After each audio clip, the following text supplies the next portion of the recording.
Me llamo Tzintzún Huarjí Cárdenas. Tengo 72 años.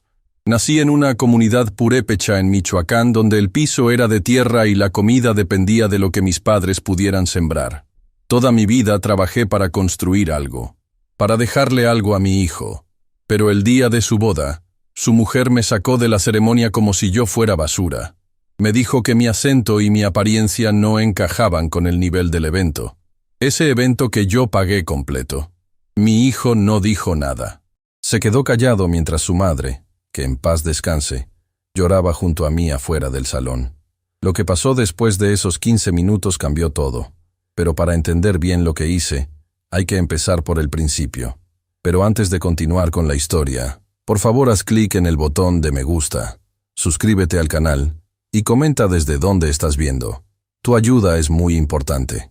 Yo siempre viví con poco. De niño comía una vez al día si había suerte. Mi padre murió cuando yo tenía 11 años. Mi madre se enfermó 2 años después. Me quedé solo. Aprendí a cargar bultos en el mercado de Pátzcuaro. Cobraba 5 pesos por viaje. A veces me daban tortillas o un taco. Así fui creciendo, sin quejarme, sin esperar nada de nadie. A los 19 años me vine para acá, a la Ciudad de México. Llegué sin papeles, sin contactos, sin dinero. Dormí 3 meses en la central de abasto. Comía lo que encontraba tirado o lo que alguien me regalaba. Conseguí trabajo descargando camiones. Después me metí a una fábrica de textiles. Ganaba poco, pero era constante. Ahorraba todo lo que podía. No tomaba, no fumaba, no salía a ningún lado. Ahí conocí a Citlali. Ella trabajaba en la misma fábrica, en el área de costura. Era de Oaxaca. Tampoco tenía familia acá. Nos hicimos novios sin mucho drama. Nos juntamos a los 2 años. Rentamos un cuarto en la colonia Guerrero. Éramos felices con lo poco que teníamos. Ella me enseñó a leer mejor. Yo le enseñé a ahorrar. Así fuimos armando nuestra vida. Cuando nació Sebastián, yo tenía 26 años. Fue el día más importante de mi vida. Desde que lo vi, supe que todo lo que yo hiciera de ahí en adelante sería para él. Para que no sufriera lo que yo sufrí. Para que tuviera opciones. Para que estudiara. Empecé a trabajar doble turno. Después me salí de la fábrica y me metí a la construcción porque pagaban más. Aprendí a hacer de todo. Albañilería, plomería, instalación eléctrica. Me convertí en maestro de obra. La gente me buscaba porque yo era cumplido y no cobraba de más. Citlali seguía cosiendo en casa. Hacía arreglos, vestidos, manteles. Entre los dos íbamos juntando. Con el tiempo compré un terrenito en Ecatepec. No era gran cosa, pero era nuestro. Construí la casa yo mismo, cuarto por cuarto, fin de semana por fin de semana. Tardé 5 años en terminarla. Cuando la acabé sentí que había logrado algo, que mi hijo iba a crecer con un techo seguro. Sebastián fue creciendo. Era buen niño, estudioso, callado, no me daba problemas. Yo le metía presión para que se aplicara en la escuela. Quería que él llegara lejos, que fuera ingeniero o licenciado, algo que yo nunca pude ser. Cuando entró a la preparatoria, empezó a cambiar un poco. Se juntaba con chavos de familias con más dinero. Iba a sus casas. Veía cómo vivían. Empezó a pedirme cosas. Tenis de marca. Un celular mejor. Yo se los daba. Me partía el lomo trabajando, pero se los daba. Pensaba que era normal, que los jóvenes querían esas cosas. Entró a la universidad. Estudió administración de empresas. Yo pagué todo. Colegiatura, libros, pasajes, comidas. Nunca le faltó nada. Citlali y yo comíamos frijoles con tortilla para que a él no le faltara su dinero de la semana, pero él no lo veía, o no quería verlo. En tercer semestre conoció a Renata Salgado. Yo la conocí una vez que fue a la casa. Era bonita, bien arreglada, con ropa cara. Hablaba con ese acento de gente de dinero. Me saludó de mano pero sin verme a los ojos, como si yo fuera parte del mueble. Le pregunté de dónde era su familia. Me dijo que de Polanco. Yo asentí. No conocía bien esa zona, pero sabía que era donde vivía la gente con dinero. Desde ese día, Sebastián cambió más. Empezó a llegar tarde. A veces ni llegaba. Decía que se quedaba en casa de Renata porque quedaba más cerca de la universidad. Yo no le dije nada. Confiaba en él. Citlali sí, le hacía preguntas, pero él se molestaba. Decía que ya era grande, que lo dejáramos vivir su vida. Un día Sebastián me dijo que necesitaba dinero para un proyecto de la escuela. 10.000 pesos. Era mucho. Pero yo los saqué. Vendí unas herramientas. Le di el dinero. Él ni siquiera me dio las gracias. Solo tomó el sobre y se fue. Eso me dolió, pero no dije nada. Después vinieron más pedidos. Que para una computadora nueva, que para un viaje de estudios, que para libros especiales. Yo siempre le daba lo que podía. A veces pedía prestado, a veces trabajaba fines de semana extras, pero cumplía. Citlali me decía que le pusiera un alto, que ya estaba abusando. Yo le decía que era su educación, que valía la pena. Sebastián se graduó. Hicimos una comida en la casa. Invitamos a la familia de Citlali que vivía acá. Fue sencillo, pero bonito. Renata no fue. Sebastián dijo que tenía un compromiso familiar. Yo me sentí raro, pero no comenté nada. Después Sebastián consiguió trabajo en una empresa de su carrera. Empezó a ganar bien. Yo pensé que ahí las cosas iban a mejorar, que iba a ayudarnos un poco, que iba a estar más presente. Pero pasó lo contrario. Se alejó más. Venía cada 15 días. Después una vez al mes. Cuando venía era rápido. Saludaba, comía algo y se iba. Casi no hablábamos. Renata tampoco volvió a la casa. Sebastián decía que ella estaba ocupada con su trabajo. Yo nunca supe bien a qué se dedicaba. Solo sabía que venía de familia con dinero y que vivía en una zona cara. Pasaron 2 años así. Yo seguía trabajando. Citlali seguía cosiendo. Vivíamos tranquilos, pero con ese vacío de no ver a nuestro hijo. De sentir que se nos había ido, aunque estuviera en la misma ciudad. Un día Sebastián llegó a la casa con Renata. Era raro porque ella nunca venía. Nos sentamos en la sala. Sebastián respiró hondo y dijo que se iban a casar. Yo me puse contento. Citlali también. Le dimos un abrazo. Le preguntamos cuándo. Él dijo que en 6 meses, que iban a hacer una boda grande, que la familia de Renata ya estaba organizando todo. Yo pregunté cuánto iba a costar. Sebastián se quedó callado. Renata habló. Dijo que la familia de ella iba a poner una parte, pero que lo justo era que nosotros pusiéramos la otra mitad. Yo pregunté cuánto era eso. Ella dijo un número. 350.000 pesos. Me quedé helado. Era una cantidad enorme. Más de lo que yo había ganado en 2 años completos. Citlali me vio. Yo vi a Sebastián. Él no me miraba. Tenía la vista en el piso. Le dije a Renata que eso era mucho dinero. Que no teníamos esa cantidad. Ella sonrió. Fue una sonrisa rara. Como de lástima. Dijo que entendía que para nosotros fuera difícil, pero que Sebastián era hijo único. Que esta era su única boda. Que nosotros como padres teníamos la obligación de darle lo mejor. Citlali le dijo que sí queríamos darle lo mejor, pero que no teníamos esa cantidad ahorrada. Renata dijo que podíamos pedir un préstamo. O vender algo. Que ellos necesitaban una respuesta pronto porque había que apartar el salón y contratar proveedores. Sebastián seguía callado. No decía nada. No me defendía. No le decía a Renata que estaba pidiendo demasiado. Solo estaba ahí sentado como si nada de eso fuera con él. Yo le dije que iba a ver qué podía hacer. Que les daba una respuesta en unos días. Renata se paró. Dijo que bueno. Que esperaba nuestra confirmación pronto. Se fueron sin terminar el café que Citlali les había servido. Esa noche no dormí. Citlali tampoco. Estuvimos hablando hasta que amaneció. Ella me decía que no lo hiciera, que era un abuso, que Sebastián ya ganaba su dinero y que si se quería casar así de grande que él pagara. Yo le decía que no podíamos dejar que nuestro hijo se casara sin nuestro apoyo, que la gente iba a hablar, que iba a quedar mal.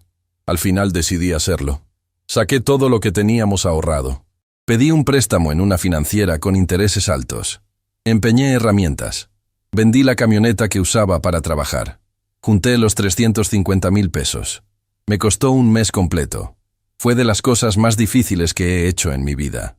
Pero lo hice. Le hablé a Sebastián. Le dije que ya tenía el dinero. Él dijo que bueno, que se lo depositara a una cuenta que me iba a mandar. Yo le pregunté si no iba a venir por él. Dijo que no tenía tiempo, que mejor así. Le deposité el dinero. Me mandó un mensaje. Solo decía, recibido, gracias. Desde ese día empezaron los preparativos. Yo no estuve en nada. Nadie me preguntó qué opinaba. Nadie me avisó de las decisiones. Solo me llegaban mensajes de Sebastián diciendo que todo iba bien, que la boda iba a estar increíble. Citlali me preguntaba si nos iban a dar algún papel en la ceremonia, si nos iban a presentar, si íbamos a estar en alguna foto especial. Yo le decía que seguro sí, que era normal, que éramos los papás del novio. 2 semanas antes de la boda, Sebastián vino a la casa. Nos trajo las invitaciones. Eran elegantes, con letras doradas. Decían que la boda era en un salón de jardín en Coyoacán. Yo nunca había estado en ese lugar. Me sentí orgulloso. Pensé que todo el esfuerzo había valido la pena. Sebastián nos dijo que el código de vestimenta era formal, que nada de ropa corriente. Citlali le preguntó si podía usar un vestido que ella misma había cosido. Sebastián dijo que mejor no, que Renata había apartado un vestido para ella en una boutique, que solo tenía que ir a recogerlo y pagarlo. Yo pregunté cuánto costaba. Dijo que 8,000 pesos. Yo no dije nada, solo asentí. También me dijo que yo necesitaba un traje, que no podía ir con mi ropa normal. Me dio la dirección de una tienda. Fui al otro día. El traje costaba 12,000 pesos. Era más de lo que yo ganaba en un mes. Lo compré. No tenía opción. El día antes de la boda, Sebastián me llamó. Me dijo que llegáramos temprano, que la ceremonia empezaba a las 5 de la tarde, pero que nosotros teníamos que estar ahí desde las 3, que había fotos y preparativos. Yo le dije que ahí estaríamos. Esa noche Citlali planchó su vestido nuevo. Yo limpié mis zapatos. Nos acostamos temprano, pero ninguno de los dos pudo dormir bien. Estábamos nerviosos. Era un evento grande, con gente que no conocíamos, con un mundo que no era el nuestro. Llegamos al salón a las 2:30 de la tarde. Era enorme. Tenía jardines, fuentes, luces colgadas en los árboles. Había gente trabajando por todos lados. Meseros, fotógrafos, decoradores. Todo se veía caro. Nos bajamos del taxi. Caminamos hacia la entrada. Un señor de traje nos detuvo. Nos preguntó si éramos invitados. Yo le dije que éramos los papás del novio. El señor revisó una lista. Nos dijo que pasáramos. Entramos. Busqué a Sebastián con la mirada. No lo vi. Una chava con un portapapeles se nos acercó. Le preguntamos por Sebastián. Ella dijo que estaba en la zona de preparación con la familia de la novia, que no podíamos pasar, que teníamos que esperar en una sala aparte. Nos llevó a un cuarto pequeño al fondo del lugar. Había unas sillas, una mesa con agua, nada más. Nos dijo que ahí teníamos que quedarnos hasta que nos avisaran. Yo le pregunté cuánto tiempo. Ella dijo que no sabía, que dependía de cómo avanzaran las fotos. Citlali y yo nos sentamos. No hablamos mucho. Solo esperamos. Pasó 1 hora, después otra. Nadie venía a decirnos nada. Yo me paré varias veces para asomarme al pasillo, pero no veía a nadie conocido. Solo personal del lugar. A las 4:30 entró Sebastián. Traía puesto su traje de novio. Se veía bien, elegante. Yo me paré para abrazarlo. Él me dio la mano. Solo eso. Me preguntó si estábamos bien. Yo le dije que sí, que estábamos esperando. Él dijo que bueno, que ya casi era hora, que en unos minutos nos avisaban para entrar a la ceremonia. Se fue sin decir más. Citlali me vio. Tenía los ojos aguados, pero no dijo nada. A las 5:10 llegó la misma chava del portapapeles. Nos dijo que ya podíamos salir, que nos iban a ubicar en nuestros lugares. Caminamos detrás de ella. Llegamos a la zona de la ceremonia. Había sillas blancas puestas en filas. Un pasillo en medio con pétalos de flores. Un arco decorado al frente. Había mucha gente ya sentada. Todos bien vestidos. Hablaban y se reían. Nosotros caminamos en silencio. La chava nos llevó hasta unas sillas en la tercera fila del lado izquierdo. Yo le pregunté si ahí era donde nos tocaba. Ella dijo que sí. Yo le dije que éramos los papás del novio, que normalmente los papás iban en primera fila. Ella me miró raro. Dijo que los lugares estaban asignados así, que no podía cambiar nada. Nos sentamos. Yo veía la primera fila. Estaba vacía de nuestro lado. Del lado derecho, que era el de la novia, estaba llena. Había una señora mayor, un señor con traje gris, otros 2 señores y una muchacha. Todos hablaban entre ellos. Nadie volteó a vernos. La música empezó. La gente se calló. Todos se pararon. Yo también me paré. Vi hacia el pasillo. Salió Renata del brazo de su papá. Se veía bonita. El vestido era largo. blanco, con brillos. Su papá traía un traje que seguro costaba más que todo lo que yo tenía puesto. Caminaron despacio. La gente los veía. Algunos sacaban sus celulares. Yo busqué a Sebastián con la mirada. Estaba al frente, junto al arco. Sonreía. Veía a Renata como si fuera lo único que existiera en el mundo. Renata llegó al altar. Su papá la entregó. Le dio un beso en la frente. Sebastián le dio la mano. Se pusieron frente al juez. La ceremonia empezó. El juez habló de los derechos y obligaciones del matrimonio. Después les preguntó si aceptaban. Ambos dijeron que sí. Se pusieron los anillos. Se besaron. La gente aplaudió. Yo aplaudí también. Citlali estaba llorando, pero no de felicidad. Yo lo sabía. La tomé de la mano. Terminó la ceremonia. La gente empezó a pasar al área de la recepción.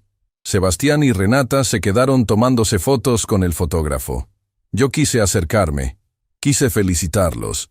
Quise abrazar a mi hijo. Caminé hacia ellos. Renata me vio. Le dijo algo a Sebastián al oído. Él volteó a verme. No sonrió. Renata se acercó. Me paró antes de que llegara con ellos. Me dijo en voz baja que las fotos eran solo con familia cercana. Yo le dije que yo era el papá de Sebastián.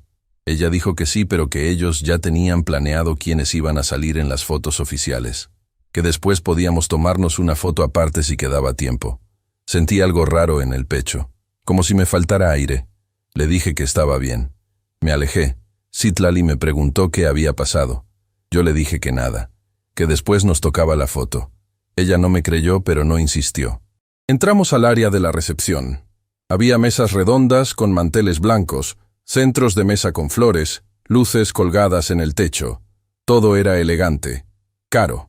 Yo busqué nuestra mesa. Un mesero nos guió. Era la mesa 12. Estaba hasta el fondo, lejos de la mesa principal donde iban a estar los novios. Nos sentamos. En la mesa había otras personas que no conocíamos. Nadie hablaba. Solo esperaban que sirvieran la comida. Vi hacia la mesa principal. Sebastián y Renata ya estaban ahí. Con ellos estaban los papás de Renata, los mismos señores que vi en primera fila y otras personas. Todos reían, brindaban, se veían felices. Yo solo los miraba desde lejos. La comida empezó a llegar. Era buena, bien presentada, pero yo casi no probé nada. Tenía un nudo en la garganta que no me dejaba tragar. Citlali tampoco comió. Solo movía la comida en su plato. Después vinieron los brindis. El papá de Renata tomó el micrófono. Habló de su hija, de lo orgulloso que estaba, de lo mucho que la amaba. Dijo que Sebastián era un buen muchacho, que iba a cuidarla. Todos aplaudieron. Yo esperé que me pasaran el micrófono, que me dieran chance de decir algo, de hablar de mi hijo, de todo lo que había hecho por él. Pero nadie me lo ofreció. El micrófono pasó a otras personas, amigos de los novios, primos, hermanos de Renata que yo no sabía que existían. Yo solo seguía sentado en mi silla, callado, invisible. Después vino el baile. Los novios bailaron primero. Después bailaron con sus papás. Renata bailó con su papá. Sebastián debía bailar con Citlali, pero no lo hizo. Bailó con la mamá de Renata, como si ella fuera su mamá. Citlali se soltó llorando. Yo la abracé. Le dije que nos fuéramos, que ya no teníamos nada que hacer ahí. Pero antes de pararnos pasó algo. Renata se acercó a nuestra mesa. Traía una copa en la mano. Estaba sonriendo, pero no era una sonrisa amable. Se agachó un poco para quedar a nuestra altura. Nos dijo en voz baja que agradecía que hubiéramos venido, pero que ya se estaba notando que no encajábamos, que la gente estaba preguntando quiénes éramos, que nuestro acento y nuestra forma de vestir no iban con el nivel del evento, que era mejor que nos retiráramos. Me quedé sin palabras. Citlali temblaba. Yo solo la veía a ella, a Renata, esperando que dijera que era una broma, pero no lo hizo. Dijo que Sebastián nos iba a hablar después, que no hiciéramos una escena, que nos fuéramos por la salida de atrás para no incomodar a los invitados. Se dio la vuelta y se fue. Yo miré a Sebastián. Estaba lejos, pero sé que nos vio. Sé que escuchó algo de lo que pasó. No hizo nada. No vino. No nos defendió. Citlali se paró. Yo también. Salimos por donde nos dijeron, en silencio, sin despedirnos de nadie. como si nunca hubiéramos estado ahí. Afuera del salón Citlali se soltó llorando. Yo también quería llorar, pero no podía. Solo sentía rabia. Una rabia que nunca había sentido en mi vida. Tomamos un taxi. Regresamos a la casa. En todo el camino no hablamos. Solo el sonido del motor y el tráfico. Cuando llegamos a la casa, Citlali se metió al cuarto. Yo me quedé en la sala, sentado en el sillón, viendo la pared. Pensé en todo lo que había hecho, en todo lo que había dado, en todos los años de trabajo, de sacrificio, de entregarle todo a mi hijo para que él tuviera una vida mejor. Y me di cuenta de algo, que ya no iba a permitir que nadie me volviera a humillar así, que iba a proteger lo que me quedaba, y que si mi hijo no me defendía, yo iba a defenderme solo. Esa misma noche empecé a moverme, pero eso es lo que viene después. Esa noche no dormí. Me quedé sentado en la sala hasta que amaneció. Citlali tampoco durmió. La escuché llorar en el cuarto. Yo no entré. No sabía qué decirle. No tenía palabras para consolarla. Como a las 6 de la mañana me paré. Me lavé la cara.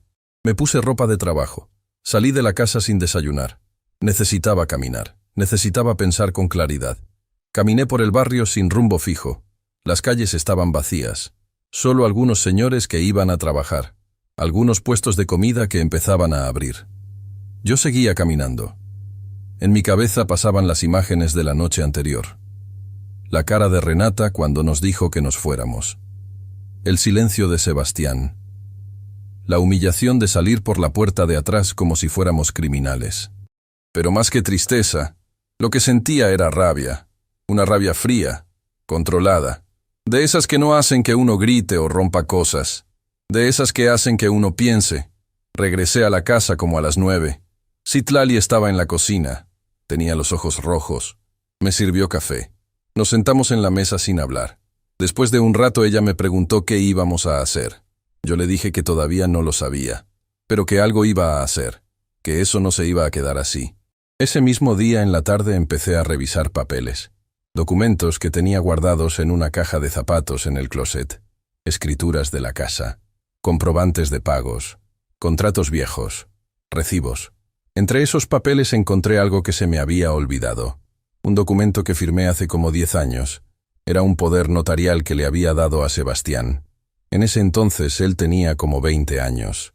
Yo se lo di porque estaba trabajando en una obra que quedaba lejos y no podía estar viniendo a la ciudad cada que había que hacer un trámite. El poder le permitía firmar por mí, mover cuentas, hacer gestiones. Nunca lo revoqué. Se me olvidó. O más bien pensé que no era necesario porque confiaba en mi hijo. Pero ahora ese papel me preocupaba. Con ese poder Sebastián podía hacer muchas cosas sin que yo supiera. Podía sacar dinero de mis cuentas. Podía vender la casa. Podía endeudarme. Al otro día fui al banco. Pedí un reporte de movimientos de los últimos 6 meses. La señorita me lo dio. Me senté en una silla ahí mismo en el banco a revisarlo. Había retiros que yo no reconocía. No eran cantidades enormes. 5,000 pesos aquí, 8,000 allá, 10,000 el mes pasado. Pero sumaban. Yo no había hecho esos retiros. Le pregunté a la señorita si podía ver quién los había hecho. Ella revisó en su computadora. Me dijo que los había hecho alguien con poder notarial. Yo le dije que ese poder ya no era válido, que lo quería cancelar de inmediato. Me mandó con otra persona, con un gerente. Le expliqué la situación. El gerente me dijo que para revocar un poder notarial tenía que ir con un notario, que ahí en el banco solo podían bloquear los accesos mientras tanto. Le dije que sí, que bloqueara todo. Salí del banco y me fui directo con un notario. No con cualquiera. Fui con el licenciado Morales, un señor mayor que había conocido años atrás en una obra. Yo le hice un trabajo en su casa y nos hicimos amigos. Él siempre me decía que si algún día necesitaba algo legal lo buscara. Llegué a su oficina sin cita. Le dije a su secretaria que era urgente. Ella le avisó. El licenciado salió a recibirme. Me hizo pasar. Me preguntó qué necesitaba. Yo le conté todo. Desde la boda hasta los retiros que no hice. Todo. El licenciado me escuchó sin interrumpir. Cuando terminé de hablar, él se quedó callado un momento. Después me dijo que lo primero que tenía que hacer era revocar ese poder, que con ese documento mi hijo podía hacer lo que quisiera con lo mío. Yo le dije que sí, que para eso había venido. Hizo el documento ahí mismo. Me lo leyó. Yo lo firmé. Me dijo que ese mismo día lo iba a ingresar al registro, que en 48 horas quedaría oficialmente revocado. Después me preguntó si quería proteger otros bienes. La casa, por ejemplo. Yo le dije que sí, que quería que nadie pudiera tocar la casa. Él me explicó que podíamos hacer un testamento, que ahí yo podía dejar establecido quién se quedaba con qué, y que también podíamos poner algunas cláusulas para proteger el patrimonio mientras yo viviera. Me ayudó a hacer el testamento ese mismo día. Le dejé la casa a Citlali. Establecí que mientras ella viviera, nadie podía venderla ni quitársela. Firmé todo. Pagué lo que me cobró. No era barato, pero valía la pena. Antes de irme, el licenciado me dijo que si necesitaba algo más, no dudara en buscarlo. Yo le di las gracias. Le dije que tal vez lo iba a buscar pronto. Llegué a la casa ya de noche. Citlali me preguntó dónde había estado. Yo le conté lo que hice. Ella me abrazó. Me dijo que había hecho bien, que ya era hora de que yo me defendiera. Esa noche sí dormí un poco mejor. No del todo tranquilo, pero ya no sentía esa angustia en el pecho. Al día siguiente Sebastián me llamó. Yo no contesté. Dejó un mensaje de voz. Decía que necesitaba hablar conmigo, que tenía que explicarme unas cosas. Yo escuché el mensaje, pero no le regresé la llamada. Me marcó 3 veces más ese día. No le contesté ninguna. Al otro día llegó a la casa. Tocó el portón. Citlali me dijo que ahí estaba. Yo le dije que lo dejara entrar. Sebastián entró. Traía puesta ropa casual. Se veía cansado. Me saludó. Yo solo asentí. Se sentó en el sillón. Yo me quedé de pie. Me preguntó por qué no le había contestado el teléfono. Yo no le respondí. Él suspiró. Me dijo que Renata le había contado lo que pasó en la boda, que ella se sentía mal, que no había sido su intención ofendernos, que solo quería que todo saliera perfecto y que se puso nerviosa. Yo lo dejé hablar, no lo interrumpí. Cuando terminó le pregunté si él también pensaba que no encajábamos, si él también sentía vergüenza de nosotros, de mí. Sebastián se quedó callado. Después dijo que no era eso, que solo fue un malentendido. Yo le dije que no hubo ningún malentendido, que las palabras de Renata fueron muy claras y que él no hizo nada para defendernos. Él dijo que no se dio cuenta, que estaba ocupado con los invitados. Yo le dije que eso era mentira, que él nos vio salir, que él sabía lo que había pasado y decidió no hacer nada. Sebastián se paró. Me dijo que estaba exagerando, que era solo una boda, que ya había pasado, que teníamos que superarlo. Yo lo vi a los ojos. Le dije que yo puse cada peso de esa boda, que me endeudé, que vendí mis cosas, que trabajé doble para juntar lo que él me pidió, y que lo único que pedía era un poco de respeto, no que me trataran como basura. Él se molestó. Me dijo que nadie lo obligó a pagar, que yo decidí hacerlo. Yo le dije que lo hice porque era su papá, porque lo quería, porque pensé que él haría lo mismo por mí. Sebastián no dijo nada. Se dio la vuelta y se fue. Azotó el portón al salir. Citlali salió de la cocina. Me preguntó si estaba bien. Yo le dije que sí, que todo estaba bien. Pero no estaba bien. Nada estaba bien. En los días siguientes Sebastián no volvió a buscarme. Ni llamadas ni mensajes. Era como si no existiéramos. Yo seguí moviendo cosas. Fui otra vez con el licenciado Morales. Le pregunté si había alguna forma de saber si Sebastián había usado mi nombre para sacar créditos o firmar deudas.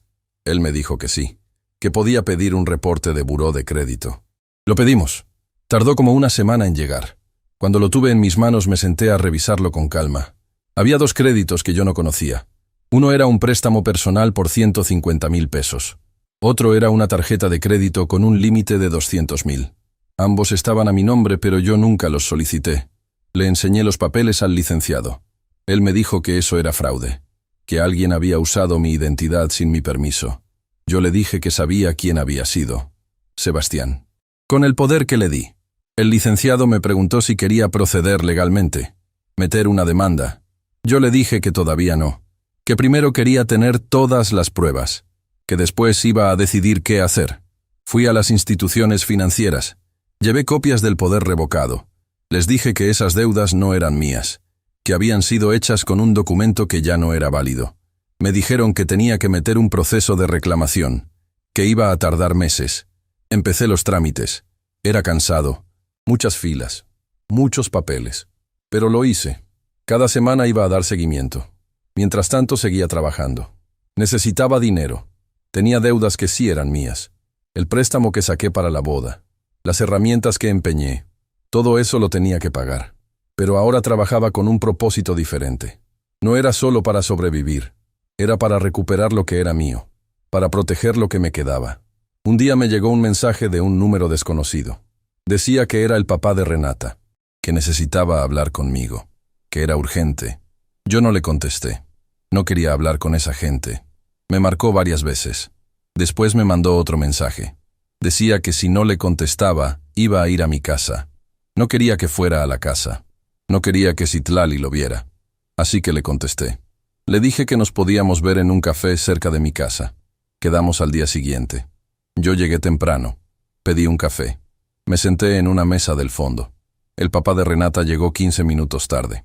Traía puesto un traje caro, reloj de oro, zapatos brillantes.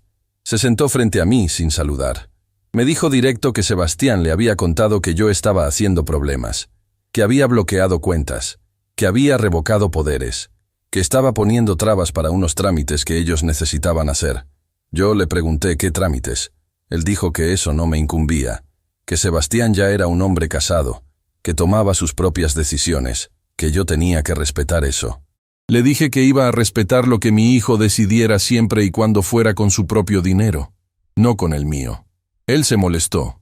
Me dijo que yo estaba siendo egoísta, que los papás tenían la obligación de apoyar a sus hijos, que si yo no quería ayudar a Sebastián, era mi problema, pero que no lo estorbara. Le pregunté cuánto dinero le debía a Sebastián, o a Renata. Él se quedó callado. Le dije que si me debían algo que me lo cobraran, que yo pagaba mis deudas, pero que no iba a permitir que me siguieran usando. El señor se paró. Me dijo que esto no se iba a quedar así, que él tenía abogados, que podía hacer que las cosas se me pusieran difíciles. Yo lo vi sin parpadear. Le dije que hiciera lo que tuviera que hacer, que yo también tenía quien me defendiera. Se fue sin despedirse. Dejó unos billetes en la mesa para pagar su café que ni siquiera había probado. Yo me quedé ahí sentado. Terminé mi café despacio. Estaba tranquilo. Por primera vez en mucho tiempo, sentía que tenía el control. Salí del café y caminé de regreso a la casa. En el camino pensé en lo que acababa de pasar, en las amenazas, en el tono con el que me había hablado ese señor, como si yo fuera menos que él, como si mi dinero no valiera lo mismo que el suyo. Pero ya no me dolía, ya no me humillaba, porque ahora yo sabía que ellos necesitaban algo de mí, y que yo ya no se los iba a dar. Llegué a la casa y le conté todo a Citlali. Ella estaba preocupada. Me dijo que tuviera cuidado, que esa gente podía ser peligrosa. Yo le dije que no me iba a pasar nada, que lo único que estaba haciendo era proteger lo nuestro. Esa noche me puse a revisar más papeles. Quería entender bien en qué otros lados había metido mi nombre Sebastián. Encontré un contrato de un departamento. Decía que yo era el aval. El departamento estaba a nombre de Sebastián y Renata. Era en una zona cara. El precio del departamento era de 3 millones de pesos. Yo nunca firmé ese contrato, pero ahí estaba mi firma, o algo que se parecía a mi firma. Al día siguiente fui con el licenciado Morales otra vez. Le mostré el contrato. Él lo revisó con cuidado. Me dijo que esa firma no parecía mía, que probablemente la habían falsificado. Me preguntó si quería hacer algo legal. Yo le dije que sí, que quería meter una demanda.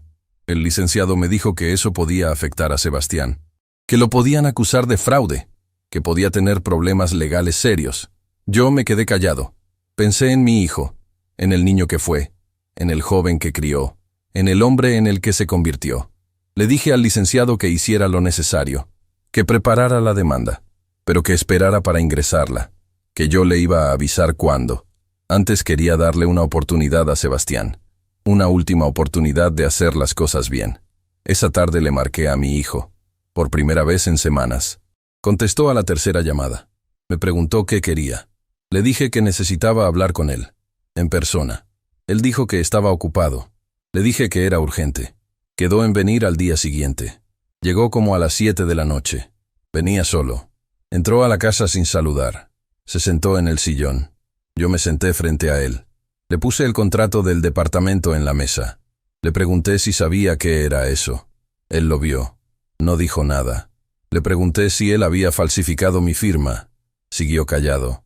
Le dije que tenía pruebas, que podía meterle una demanda, que eso era un delito grave. Sebastián levantó la vista. Me dijo que él no falsificó nada, que Renata se encargó de esos trámites, que él ni siquiera sabía bien cómo funcionaban esas cosas. Le dije que no me importaba quién lo hizo, que él era responsable, que era su departamento, su deuda. Le dije que tenía dos opciones: o me quitaba de ese contrato y se hacía cargo solo, o yo metía la demanda y que enfrentara las consecuencias. Sebastián se paró. Estaba temblando. Me dijo que yo no podía hacerle eso, que era su papá. Yo le dije que precisamente por eso le estaba dando una opción, porque si fuera cualquier otra persona ya habría ido con las autoridades. Le dije que tenía una semana para decidir, que después de eso yo iba a hacer lo que tenía que hacer. Se fue sin decir más. Citlali me preguntó si creía que iba a arreglar las cosas. Yo le dije que no lo sabía, que ya no conocía a mi hijo, que el Sebastián que yo crié nunca habría hecho esto. Pasaron 3 días. Sebastián no dio señales, no llamó, no mandó mensajes, nada. Al 4.º día recibí una llamada del banco. Me dijeron que alguien había intentado hacer un retiro grande de mi cuenta, que como yo había puesto alertas de seguridad no lo autorizaron, pero que querían avisarme. Yo sabía quién había sido, o quién lo había intentado. Esa misma tarde fui con el licenciado. Le dije que ya no quería esperar más, que metiera la demanda. Él me preguntó si estaba seguro. Yo le dije que sí. El licenciado ingresó la demanda ese mismo día. 2 días después, Sebastián llegó a la casa. Venía furioso, gritando, diciendo que yo lo había traicionado, que cómo era posible que le hiciera eso, que yo era su papá. Yo lo dejé gritar. Cuando se cansó le dije que él me traicionó primero, que él usó mi nombre sin mi permiso, que él me robó, que él me humilló delante de gente que yo ni siquiera conocía, y que yo solo estaba protegiendo lo que era mío. Le dije que si quería arreglar las cosas todavía había tiempo, que retirara mi nombre de ese contrato, que me devolviera lo que había sacado de mis cuentas, que me pagara lo que se gastó con el poder que le di, y que se disculpara, no solo conmigo, con su mamá también. Sebastián me dijo que eso era imposible, que no tenía ese dinero, que todo se había gastado en el departamento, en muebles, en el carro que compraron, en la boda. Le pregunté cómo pensaba pagar eso. Él dijo que estaba esperando un préstamo que le iban a dar, que con eso iba a poder liquidar todo. Le pregunté quién le iba a dar ese préstamo. Él dijo que el papá de Renata. Ahí entendí todo.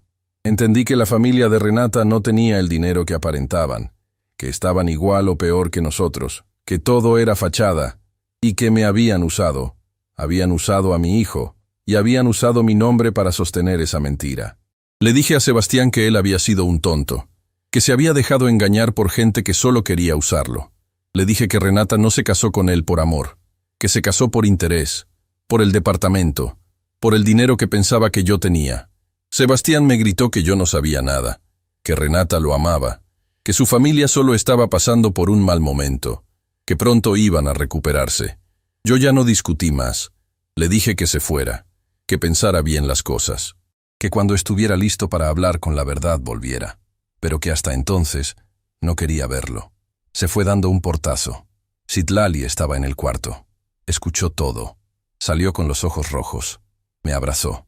Me dijo que había hecho lo correcto. Yo no estaba seguro, pero ya no había vuelta atrás. Los días siguientes fueron difíciles. La demanda avanzaba.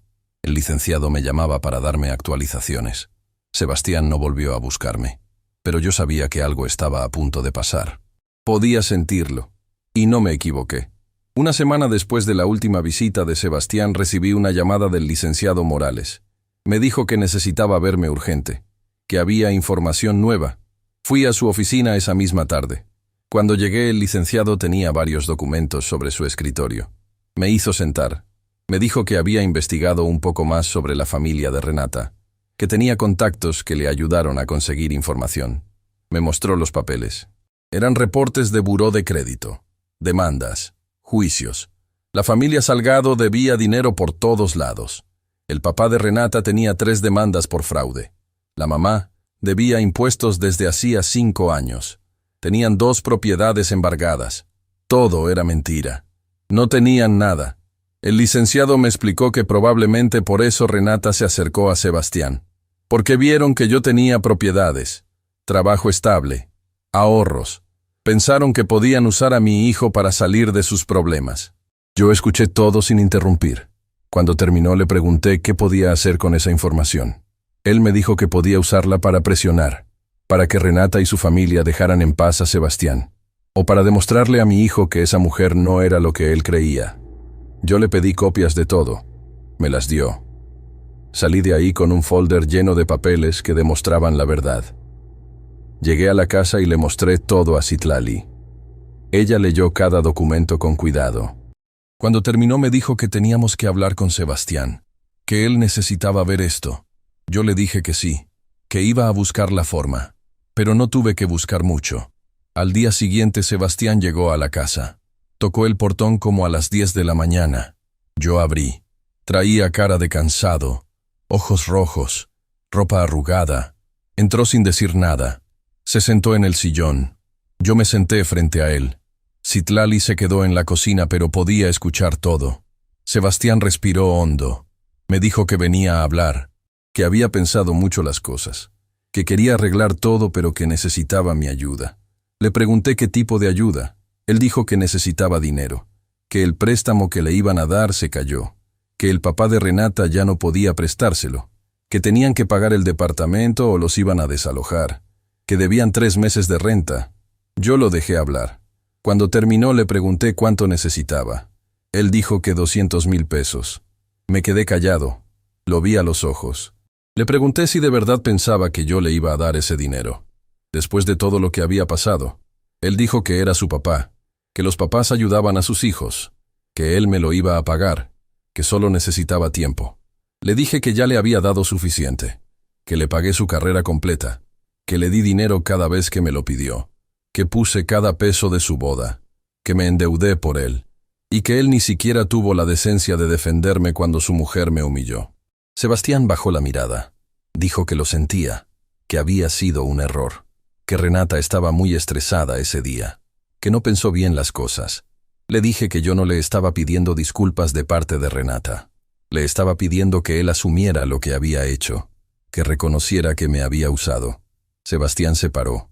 Me dijo que yo estaba siendo injusto, que él nunca me usó, que todo lo que hizo fue porque necesitaba salir adelante, construir su vida. Le pregunté si esa vida incluía robarme, falsificar mi firma, usar mi nombre sin permiso. Él gritó que no había robado nada, que ese dinero también era suyo, que yo era su papá y que lo que era mío también era de él. Le dije que eso no era cierto, que yo trabajé por cada peso que tenía, que nada me había caído del cielo, y que si él quería tener algo tendría que trabajar por eso, no quitármelo a mí. Sebastián me dijo que yo nunca lo había entendido, que yo no sabía lo que era vivir en este mundo, que todo costaba más ahora, que con mi mentalidad de pobre nunca iba a entender sus necesidades. Esas palabras me dolieron más que cualquier otra cosa. Pobre. Así me dijo mi hijo. Como si ser pobre fuera algo malo. Como si todo lo que yo había hecho por él no valiera nada porque venía de un hombre pobre. Me paré. Fui al cuarto. Saqué el folder que me había dado el licenciado. Regresé a la sala. Le puse los papeles enfrente. Le dije que leyera. Sebastián tomó los documentos. Empezó a leer. Vi cómo su cara cambiaba, cómo se ponía pálido, cómo sus manos empezaban a temblar. Cuando terminó de leer, me vio. Me preguntó de dónde había sacado eso. Le dije que no importaba, que lo importante era que todo eso era real, que la familia de Renata no tenía dinero, que estaban llenos de deudas, que su papá era un estafador. Sebastián negó con la cabeza. Dijo que eso no podía ser cierto, que Renata le había dicho que su familia solo estaba pasando por un problema temporal, que pronto iban a recuperarse. Le pregunté si de verdad se creía eso, si de verdad no se había dado cuenta de que lo estaban usando. Le dije que Renata se casó con él porque pensó que yo tenía dinero, que la boda cara era para aparentar, para que la gente pensara que ellos estaban bien. que el departamento lo sacaron con mi nombre porque ellos no podían sacar nada a su nombre, que todo había sido calculado. Sebastián se dejó caer en el sillón. Se tapó la cara con las manos. Estuvo así varios minutos. Yo no dije nada, solo esperé. Cuando levantó la cara tenía los ojos llenos de lágrimas. Me preguntó qué tenía que hacer. Le dije que primero tenía que aceptar la verdad, que había sido un tonto, que se había dejado manipular, y que ahora tenía que enfrentar las consecuencias.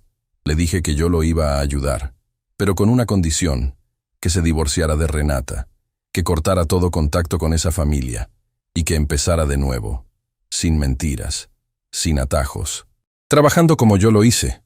Sebastián me dijo que no podía hacer eso, que amaba a Renata, que estaba seguro de que ella no sabía nada de los problemas de su familia.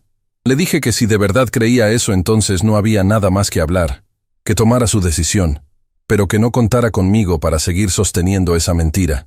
Sebastián se paró, tomó los papeles, me dijo que iba a hablar con Renata, que iba a aclarar las cosas, y que después me iba a buscar. Se fue sin decir más.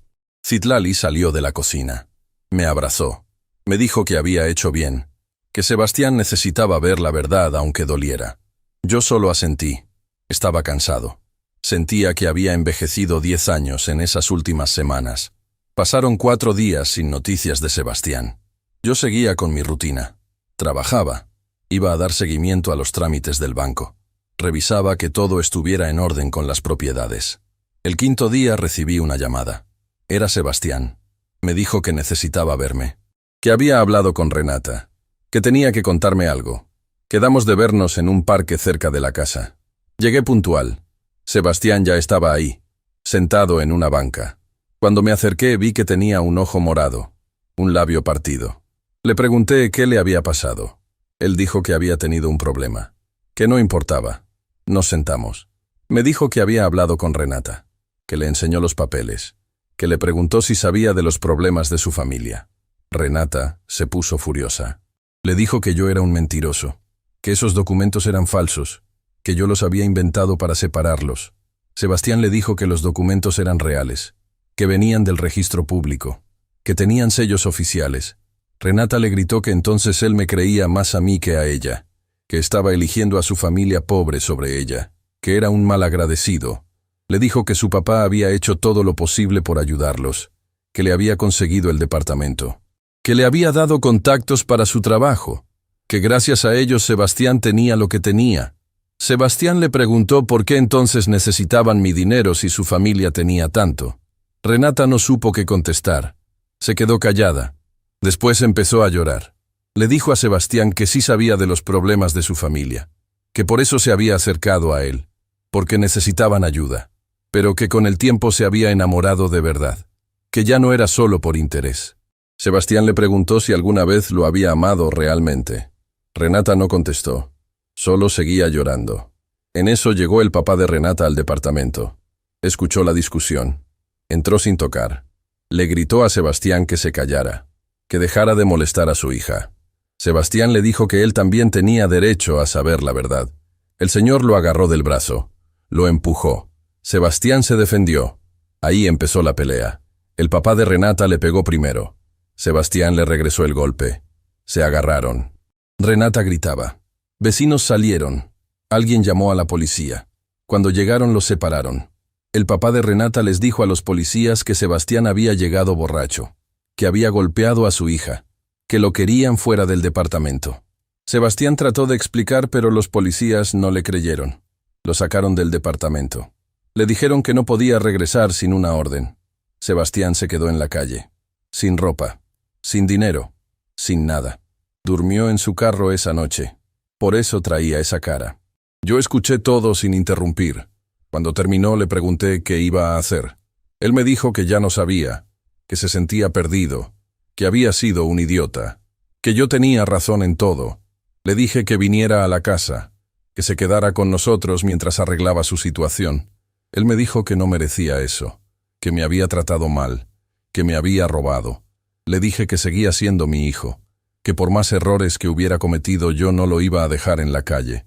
Sebastián se soltó llorando. Me abrazó. Me pidió perdón. Me dijo que había sido un tonto, que se había dejado cegar. Yo solo lo abracé. No dije nada más. Regresamos a la casa juntos. Citlali lo recibió. También lloró. Lo abrazó. Le preparó comida. Sebastián comió en silencio. Después se fue al que había sido su cuarto. Se acostó. Durmió todo el día y toda la noche. Al día siguiente empezamos a arreglar las cosas. Fui con el licenciado Morales. Le conté lo que había pasado. Él me dijo que ahora era más fácil todo. Que Sebastián estaba dispuesto a cooperar. Que podíamos resolver los problemas legales más rápido. Sebastián firmó todos los documentos necesarios. Aceptó que había usado mi nombre sin permiso. Se comprometió a pagarme todo lo que había sacado de mis cuentas.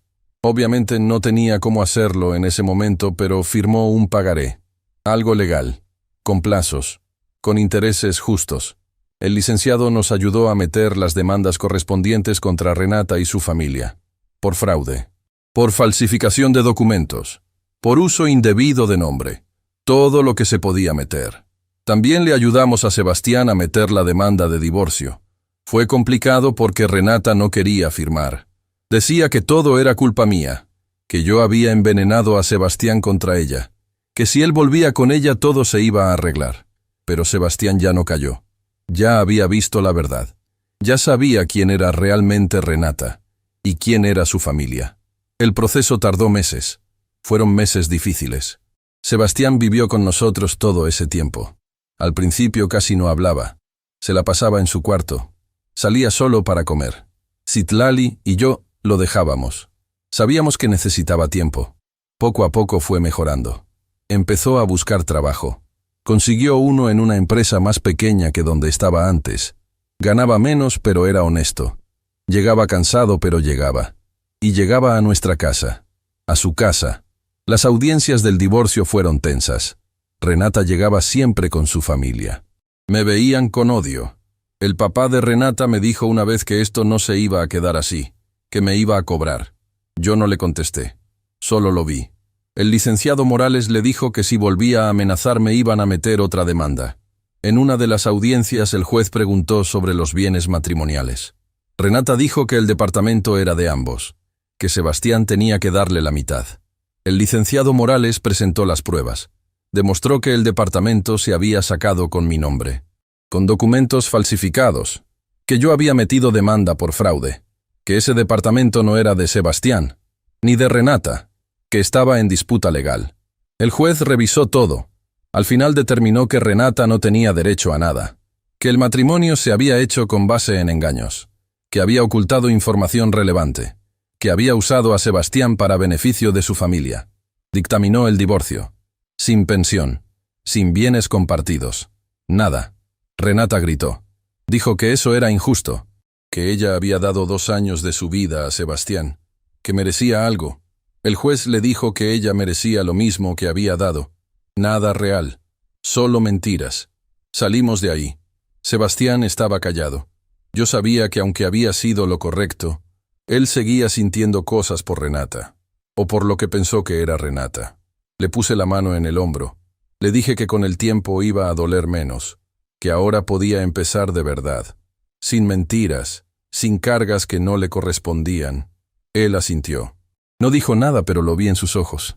Estaba agradecido, estaba dolido, pero estaba libre. Las demandas por fraude siguieron su curso. El departamento fue recuperado por el banco. La familia Salgado perdió todo. Tuvieron que irse de la zona donde vivían. Nadie supo bien a dónde. Y a mí no me importó. Lo importante era que Sebastián estaba de vuelta. No el Sebastián que se había ido. Ese ya no existía. Era uno nuevo, más humilde, más consciente, más parecido al hijo que yo había criado. Y yo había recuperado algo también. No solo mi dinero o mis propiedades. Había recuperado mi dignidad. Había demostrado que nadie me iba a volver a pisar, que podía defenderme, que sabía cuándo decir no. Pero todavía faltaba algo que necesitábamos cerrar, una conversación que teníamos pendiente, una que iba a determinar si realmente podíamos seguir adelante o si el daño había sido demasiado grande. Esa conversación llegó una noche, después de todo lo que había pasado, después de que todo se calmó. Y ahí fue cuando las cosas se pusieron realmente claras.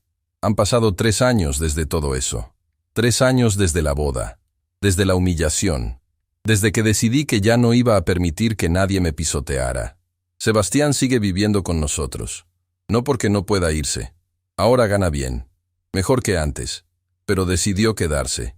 Dice que quiere recuperar el tiempo perdido. Que quiere estar cerca de su mamá. Cerca de mí. Ya no es el mismo. Trabaja duro.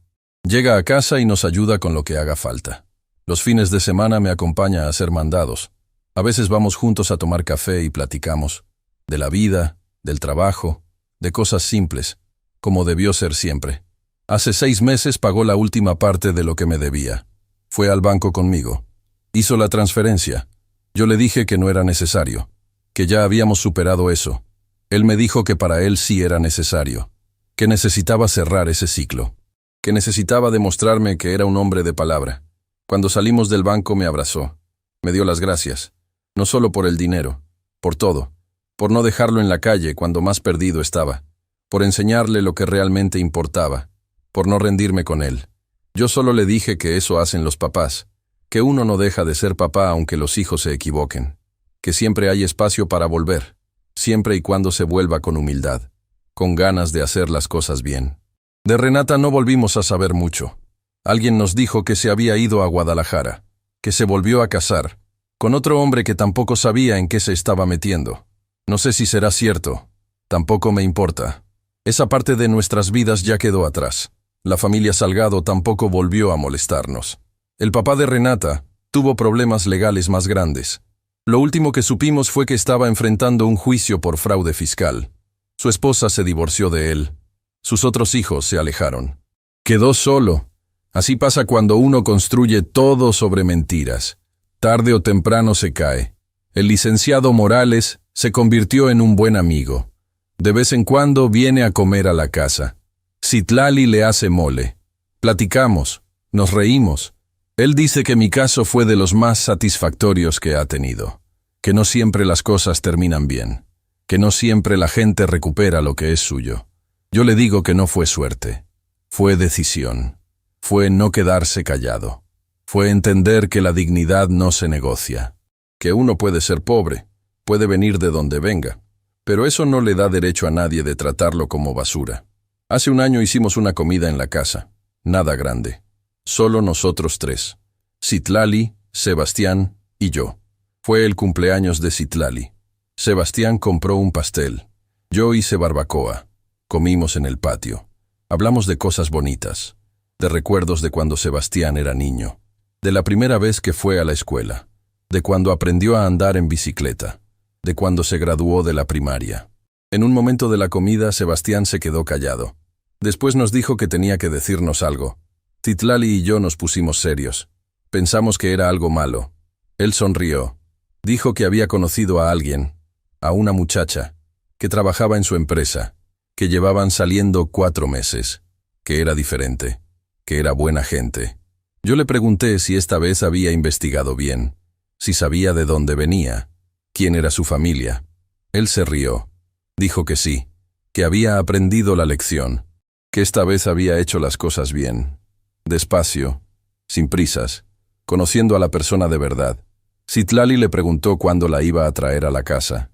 Sebastián dijo que pronto, que quería estar seguro primero, que no quería cometer el mismo error. Yo le dije que estaba bien, que se tomara su tiempo, que nosotros íbamos a estar ahí cuando estuviera listo. 2 meses después la trajo.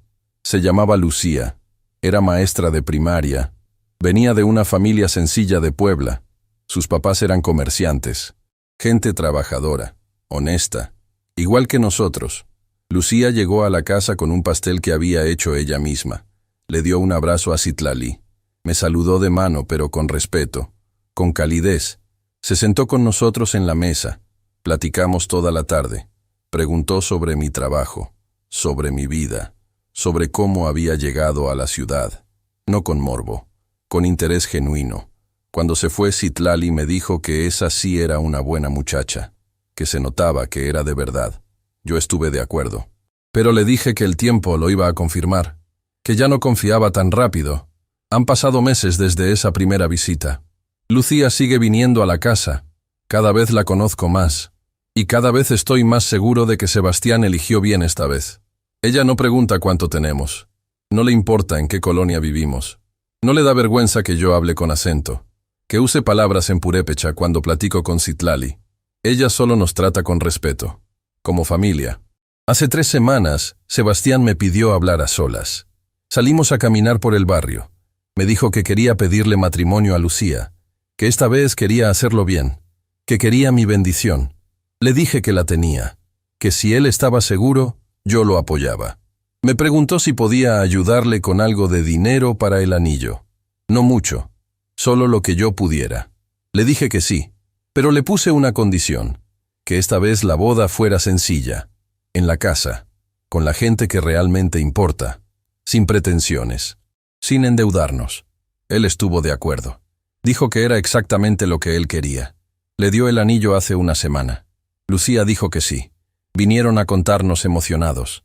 Citlali lloró de felicidad. Yo también sentí emoción, pero me la guardé. Solo les di un abrazo. Les dije que me daban gusto.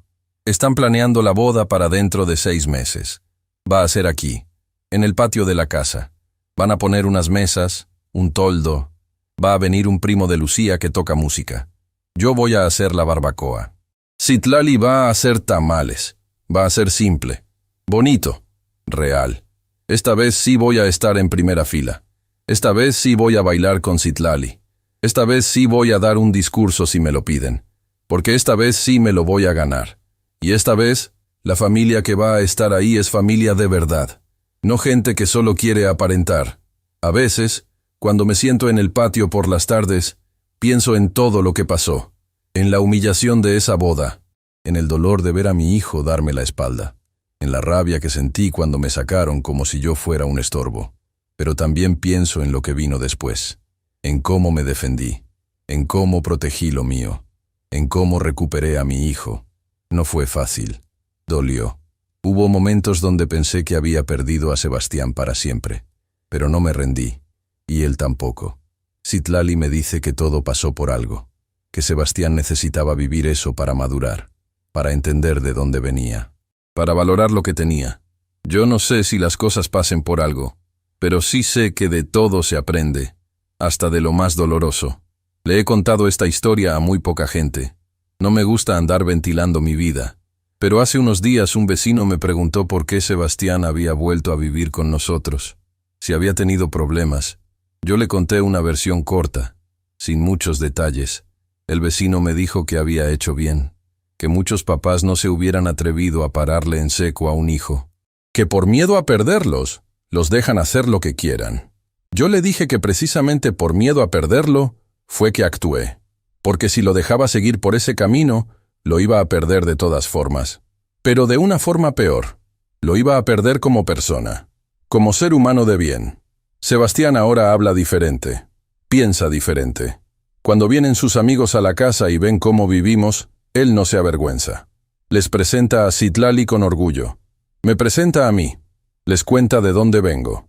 Les cuenta que trabajé en la construcción toda mi vida, que no terminé ni la primaria, pero que saqué adelante a mi familia con honestidad. Sus amigos me saludan con respeto. Me hacen preguntas. Algunos me han pedido consejos sobre trabajo, sobre cómo negociar, sobre cómo tratar con contratistas. Yo les contesto lo que sé. No soy ningún experto. Solo soy un hombre que aprendió a trabajar con las manos y con la cabeza. Hace un mes Sebastián tuvo una junta importante en su trabajo. Le ofrecieron un ascenso, mejor puesto, mejor sueldo, pero tenía que mudarse a Monterrey. Vino a contarnos esa misma noche. Nos dijo que no sabía qué hacer, que era una buena oportunidad, pero que no nos quería dejar. Citlali y yo lo escuchamos. Cuando terminó le dije que tenía que tomar su propia decisión, que nosotros íbamos a estar bien, que ya estábamos grandes, que él tenía que pensar en su futuro, en Lucía, en lo que querían construir juntos. Él dijo que lo iba a pensar, que nos iba a dar una respuesta en unos días. Una semana después nos dijo que había decidido quedarse, que había hablado con Lucía, que ambos preferían estar cerca de sus familias, que el dinero era importante pero no lo más importante, que habían aprendido eso. Yo le dije que respetaba su decisión, que me daba gusto que pensara así, pero que si algún día cambiaba de opinión no sintiera culpa, que su vida era suya, que nosotros siempre íbamos a estar orgullosos de él.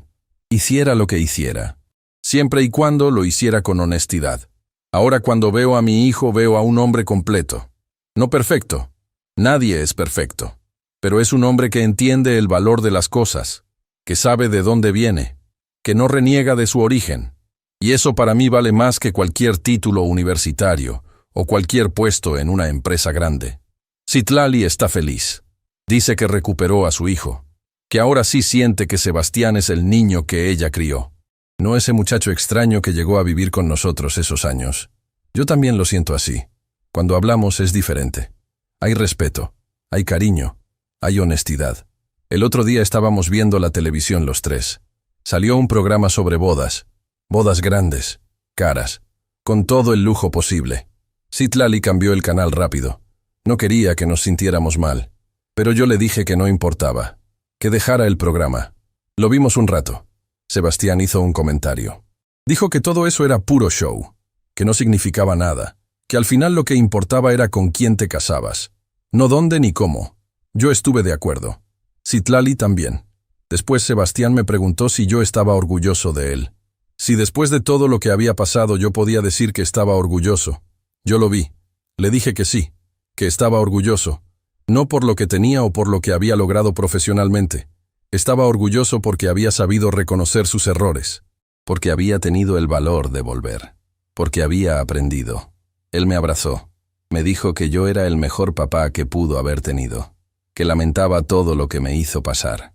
Yo le dije que ya no había nada que lamentar, que todo eso quedó en el pasado, que ahora solo importaba el presente y el futuro que íbamos a construir juntos, como familia. Esta historia no tiene un final feliz de película. No nos hicimos ricos. No nos vengamos de forma espectacular. No pasó nada extraordinario. Solo pasó lo que tenía que pasar. Defendí lo mío, protegí a mi familia, recuperé a mi hijo y aprendí que a veces uno tiene que ser duro, aunque duela, aunque cueste, porque si uno no se respeta a sí mismo, nadie más lo va a hacer. Yo sigo siendo Tzintzún Huarí Cárdenas. Sigo siendo un hombre purépecha. Sigo hablando con acento. Sigo usando palabras en mi lengua. Sigo siendo albañil. Sigo viviendo en Ecatepec. Y ya no me da pena. Ya no siento que tengo que esconder quién soy. Porque lo que soy es suficiente. Lo que construí es suficiente. Y el que no lo entienda, ese es su problema, no el mío. Le digo esto a cualquiera que me escuche, especialmente a la gente como yo. Gente que viene de abajo, que tuvo que trabajar duro por todo, que a veces siente que no encaja en ciertos lugares. Les digo que no se dejen, que no permitan que nadie los haga sentir menos, que su origen no define su valor, que lo que define su valor es cómo viven, cómo tratan a los demás, cómo enfrentan los problemas. Yo pude haber dejado que me siguieran usando, pude haber seguido dándole dinero a Sebastián cada vez que me lo pidiera, pudo haber guardado silencio cuando me humillaron en esa boda. Pude haber aceptado que así eran las cosas, que yo era menos que ellos porque ellos tenían más educación o más dinero, o vivían en mejores colonias, pero no lo hice. Y esa decisión cambió todo. No solo para mí, para mi hijo también. Porque si yo no me hubiera defendido, Sebastián seguiría perdido. Seguiría creyendo que el dinero es lo más importante, que la apariencia vale más que la honestidad, que uno puede pisar a su propia familia para subir. Ahora él sabe que no es así. Ahora él entiende que la familia es lo único que queda cuando todo lo demás se cae, que el respeto no se compra, que la dignidad no se vende, y yo sé que hice bien, aunque fue difícil, aunque hubo momentos donde dudé, aunque pensé que tal vez estaba siendo muy duro. Hice lo correcto, porque un papá no solo da, un papá también enseña, y a veces enseñar duele, pero es necesario. Esta mañana me levanté temprano como siempre. Salí al patio. Hacía frío. El sol apenas estaba saliendo. Vi la casa que construí con mis propias manos. Vi el árbol que plantó Citlali hace 20 años. Vi las macetas con flores que Sebastián regó ayer. Y sentí paz. No una paz perfecta. Todavía hay cosas por arreglar. Todavía hay deudas por pagar. Todavía hay días difíciles. Pero es una paz real. De saber que hice lo que tenía que hacer. De saber que mi familia está conmigo. De saber que nadie me va a volver a humillar. Porque ahora sé algo que antes no sabía. Sé que puedo defenderme. Sé que tengo voz. Sé que no estoy solo. Y sé que mi apellido, mi origen, mi forma de hablar, mi trabajo, nada de eso me hace menos. Al contrario, me hace quien soy, y quien soy es suficiente. Cuando Sebastián se case con Lucía voy a estar ahí, en primera fila, con mi traje sencillo, con mi acento purépecha, con mi esposa al lado. Voy a ver a mi hijo casarse con una buena mujer, en nuestra casa, rodeado de gente que nos quiere de verdad. Y voy a recordar esa otra boda, la que casi me destruye, y voy a sonreír. Porque esa boda me enseñó algo importante. Me enseñó que yo valgo, que merezco respeto, y que tengo el poder de exigirlo. Esta es mi historia. La historia de un hombre que casi pierde todo, que fue humillado por su propia familia, que decidió defenderse, y que al final recuperó lo más importante, su dignidad, su hijo, su paz. No sé si alguien más va a aprender algo de esto, pero si alguien que está pasando por algo similar lee esto, quiero que sepa algo. Uno siempre tiene opciones, siempre puede decidir, siempre puede defenderse. No es fácil, no es rápido, pero se puede, y vale la pena. Aunque duela, aunque cueste, aunque te quedes solo por un tiempo, vale la pena. Porque al final, lo que queda no es el dinero, ni las propiedades, ni las apariencias. Lo que queda es quién eres. Y si puedes verte al espejo y estar en paz con esa persona, entonces todo valió la pena. Yo me veo al espejo y veo a un hombre que supo cuándo parar, que supo cuándo decir no, que supo cuándo defender lo suyo. Y eso me basta. Tzintzún Huarí Cárdenas, 72 años, albañil, purépecha, papá. Y un hombre que aprendió que la dignidad no se negocia. Esa es mi historia, y así termina. Si esta historia te hizo sentir algo, si te recordó que nunca es tarde para defender lo tuyo, déjame un comentario contándome qué te quedó de todo esto. Y si conoces a alguien que necesita escuchar que puede defenderse, compártele este video.